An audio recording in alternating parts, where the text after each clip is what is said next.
In the beginning, the Roman army was, frankly, just a gathering of neighbors, farmers and craftsmen, grabbing whatever weapons they had when danger loomed, then rushing back to their fields as soon as the threat passed, more worried about their crops than any empire.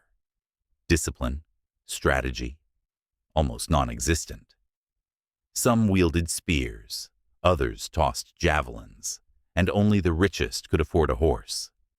For quick raids against local rivals, that was enough.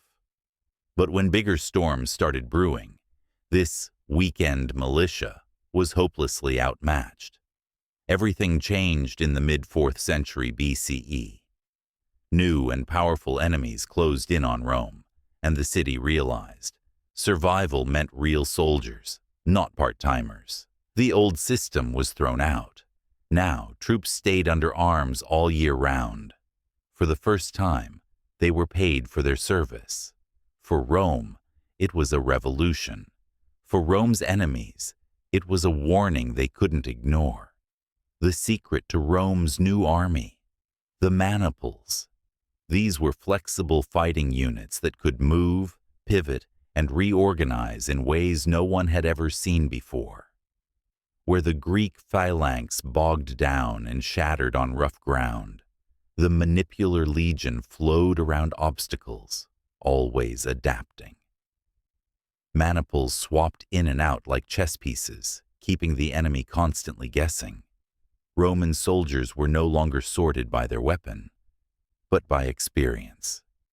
In the front, the hastati, young, hungry for glory, a little nervous, gripping their swords and tall shields.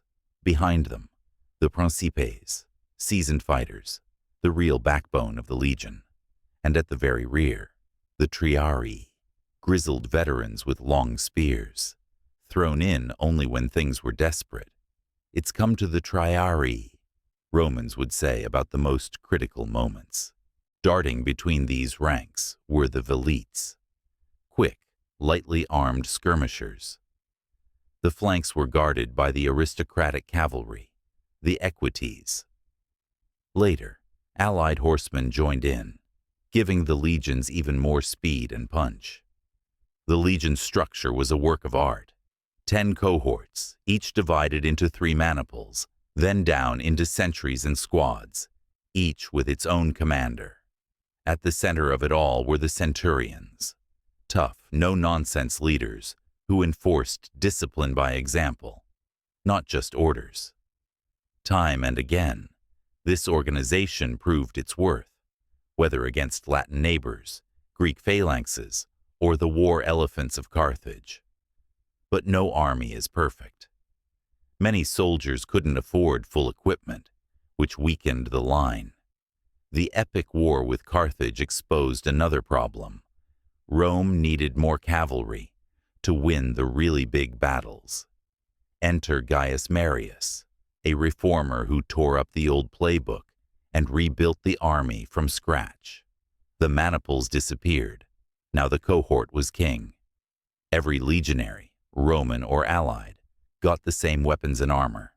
No more class divisions, just soldiers. Service was 20 years, and veterans were rewarded with land.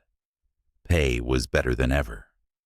For the first time, the Roman army became a career, not just a duty. By the time of the empire, the legion was a marching city. Engineers, doctors, legal experts, all in the ranks alongside the fighting men. The best centurions, the primipili, were the general's right hands. The cavalry grew stronger, but the infantry always remained the beating heart of the legion. But nothing lasts forever. Over the centuries, the legions became less Roman, discipline slipped, and mercenaries filled the gaps. The world changed. Rome fell, swept away by new invaders, riding waves of heavy cavalry. Yet the legacy of the Roman legion endures. It's a monument to the power of organization, discipline, and command, the foundations of every great army to this day.